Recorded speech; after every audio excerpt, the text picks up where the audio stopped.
Hello mga kanegosyo, magandang araw sa ating lahat. Itong i-unbox ko ngayon ay bagong nadagdag sa aking paninda dito sa tindahan. So, nahanap ko lang tong bagong negosyo kong ito dahil namumroblema ako kung ano yung pabango na para sa aking mga dalaga. Yun bang pabango na hindi mawawala kahit nasa labahan na yung mga damit nila. Bilang isang ina na hindi nakakilala ng mga pabango dati, so nag-ask ako sa eldest ko kung ano yung mga pabango na tatagal talaga. So sabi niya is oil-based daw at masyadong mahal, pricey daw yun. So nag-research ako sa Shopee kung may makikita akong oil-based perfume na medyo kaya at kaya din sa bulsa ng aking customers. So ang ginawa ko ay nag-research nga ako doon sa online at doon ako sa mga comment section or sa review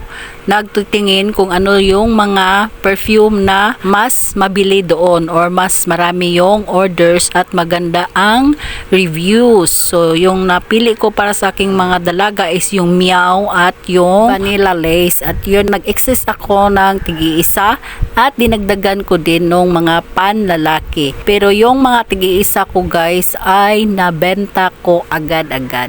Kaya nag-order ako ulit at dinagdagan ko pa ng mga ibang flavor.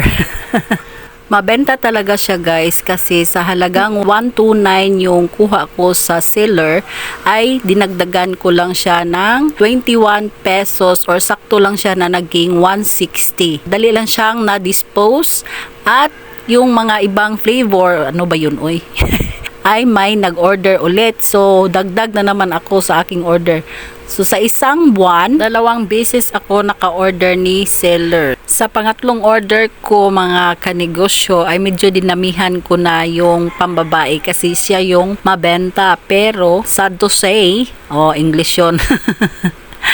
na underestimate ko din yung sa lalaki kasi ngayon wala akong stock at o-order na naman ako ulit. So ganyan lang ang strategy mga kanegosyo na pag may plano tayong bilhin para sa ating pangsarili, pwede din siyang tingnan kung pwede ba sa ating negosyo. So exist lang tayo ng paisa-isa para kung hindi man siya mabili at least magamit pa rin natin. So walang lugi doon. At minsan din ay pwede tayong makakakuha ng mga idea sa mga kasamahan nating mga kanegosyo sa kanilang mga vlog or post sa FB. Meron akong isang idea na nakuha doon sa Facebook page ng ating kanegosyo na pwede din pala siyang magamit sa ibang bagay. Akala ko isa lang yung gamit niya at nung nakita ko yung vlog niya sa Facebook ay nagka-idea din ako at totoo bumili ako at nagtinda, sold out siya agad kasi season talaga siya noong pagbili ko, which is idea din. So kailangan nating magtitingin-tingin sa mga vlog ng iba nating mga kasari kanegosyo para sa dagdag idea para sa ating mga paninda at dagdag kita na din. Kung magtanong kayo mga kanegosyo kung anong item yon, ito yung mga medicine kit, yung may mga divider, no? At nakita ko yun nung season ng mga gagamba. Yung hindi ko pa siya na discover sa FB, yung pinakamabinta ko ay yung posporo kasi yun yung mga ginawa nilang pabahay ng gagamba. So at least man din mabili din yung posporo ko pero iba din yung sa bagong idea ba na pwede yung medicine kit. Medyo pricey siya pero may mga bata talagang mas gusto yon kasi kitang-kita yung gagamba nila, clear kasi yung pinili ko. At may design, bongga, tingnan. So yung mga walang budget na bata, so stick na lang sila sa posporo. Sa pack ng posporo. At pag hindi na season yung mga gagamba ay pwede din gamitin pang medicine kit, diba? Hindi din lugi yung mama na nagbigay ng budget para sa bata. Sa order ko na ito guys ay may in-insert na si seller na pa-free na 4 na tag 10 ml na perfume. Maraming salamat, siguro natuwa si seller na palagi akong nag-o-order. Sa panahon ngayon na medyo tagtumal mga ka-business, mga ka-negosyo, ay kailangan natin maghanap ng pangdagdag sa ating paninda. Lalo na ngayon napatapos na ang Disyembre. So kailangan na natin ng dagdag kita para sa renewal ng ating mga permits, 'di ba? Shout out sa maglilinya na naman sa pag-renew ng mga permits. Ito yung pinakaayaw ko, guys. Kasi lalabas na naman ang ating kapirahan.